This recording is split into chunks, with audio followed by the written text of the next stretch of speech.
Pregnant nurse बहू। सुषमा की बहू विनीता एक हॉस्पिटल में नर्स थी, लेकिन उसे डॉक्टर से भी ज्यादा नॉलेज थी। हॉस्पिटल में सब विनीता की तारीफ किया करते थे।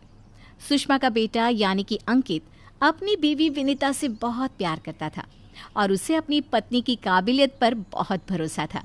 धीरे धीरे वक्त गुजरता गया और शादी के 8 महीने बाद विनीता प्रेग्नेंट हो गई। मैं बहुत खुश हूँ। मेरा इकलौता बेटा है और अब इसका बच्चा इस दुनिया में आएगा। मैं दादी बन जाऊंगी। दादी मैं बता नहीं सकती मुझे कितना अच्छा लग रहा है। आपको खुश देखकर मैं भी बहुत खुश हूँ माँ। देखो बेटा, वैसे तो विनीता नर्स है, उसे अपने बारे में सब कुछ पता है, लेकिन फिर भी ना आजकल बच्चे पैदा करने में बड़ी परेशानी होने लगी है। उसे कहना कि वो अपना अच्छे से ख्याल रखे। अरे माँ, आप है ना, आपके रहते हमें चिंता करने की क्या ज़रूरत है। मैं तो अपनी बहू का बहुत अच्छे से ख्याल रखने वाली हूँ। उसे अच्छे से खिलाऊंगी पिलाऊंगी, तभी तो मेरा पोता या पोती एकदम हेल्दी पैदा होगा। कुछ दिनों के बाद सुबह के वक्त। अरे विनीता बहू, ये तुम क्या कर रही हो? कुछ भी तो नहीं मम्मी, अपना हेल्थ चेकअप कर रही हूँ। और क्या? लेकिन ये ब्लड प्रेशर की मशीन और ये तुम्हारे हाथ में इंजेक्शन कैसा है?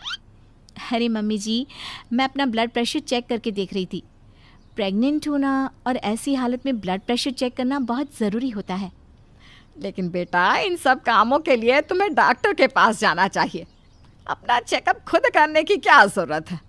और ये इंजेक्शन किस लिए लाई हो? मम्मी जी, इससे मैं अपना ब्लड सैंपल लूँगी और हॉस्पिटल में जाकर अपना ब्लड चेक करवा लूँगी। अरे ऐसा भी कोई करता है भला?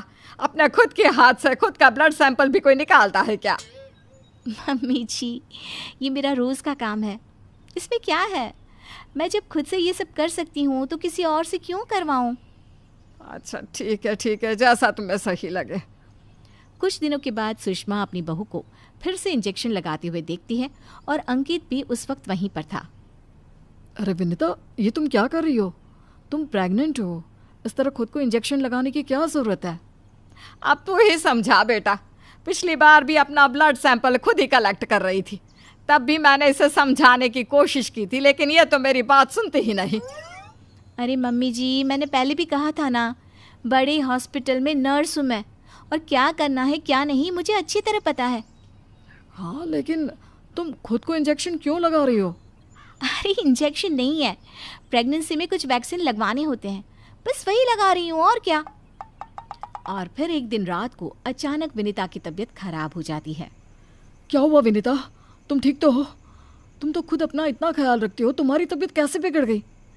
पता नहीं अंकित, ऐसा लग रहा है कि वीकनेस हो रही है, बहुत कमज़ोर सा महसूस कर रही हूँ पिछले कुछ दिनों से। तुमने तो अपना ब्लड सैंपल दिया था ना हॉस्पिटल में, उसकी रिपोर्ट आई या नहीं?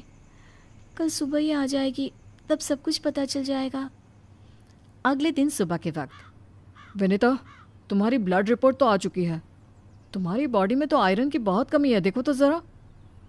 अरे हाँ, इसके हिसाब से तो मुझे ब्लड चढ़ाना चाहिए, वरना डिलीवरी के वक्त बच्चे को प्रॉब्लम हो सकती है। मैं एक काम करती हूँ, ब्लड चढ़वा लेती हूँ। ऐसा कैसे ब्लड चढ़वा लेती हूँ?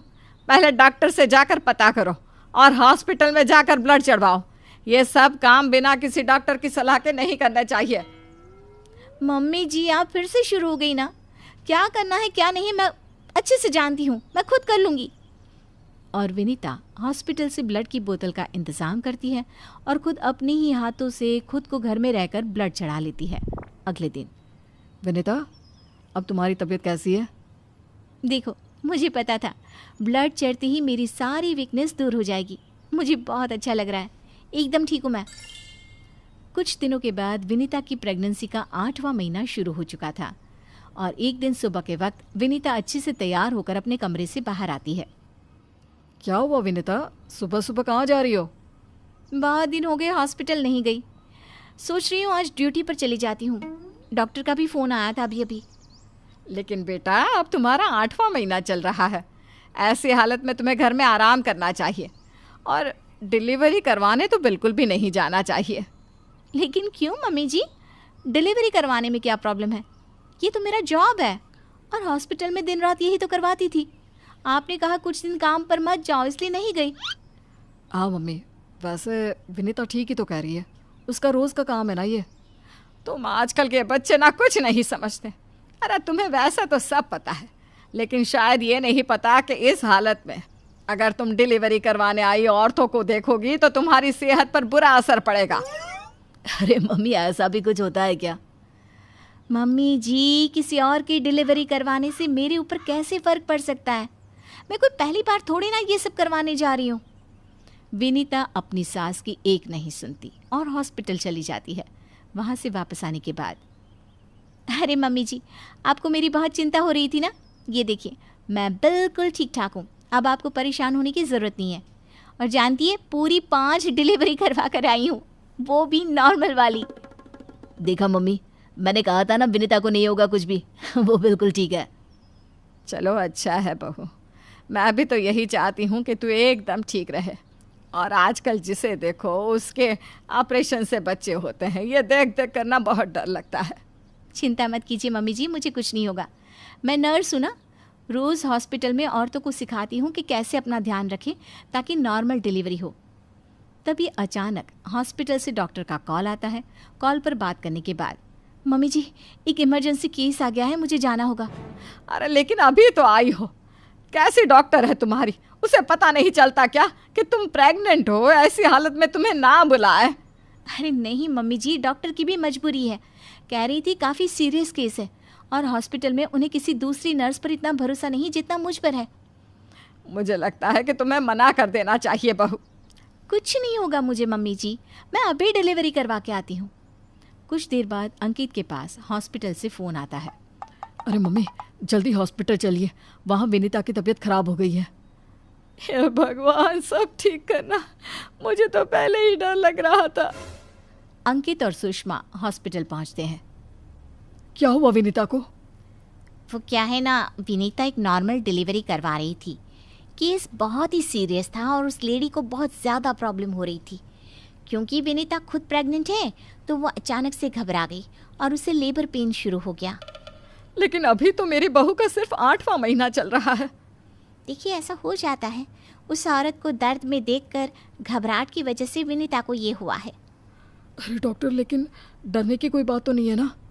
नहीं नहीं, ऐसा कुछ नहीं, हमने उसे एडमिट कर लिया है। तभी सब देखते हैं कि विनीता अपने हाथ में एक छोटे से बच्चे को लिए बाहर आती है। अरे विनीता, तुम्हारी तो तबीयत ठीक नहीं थी, तुम्हें दर्द हो रहा था, तुम बाहर क्यों आ गई? अरे दर्द हो रहा था तो क्या हुआ, मैंने वो दवाई ले ली जिससे जल्दी आने वाले लेबर पेन रुक जाते हैं। और वैसे भी डॉक्टर, उस औरत को मेरी ज़रूरत थी, उसकी देखभाल के लिए मुझे ठीक होना ही था।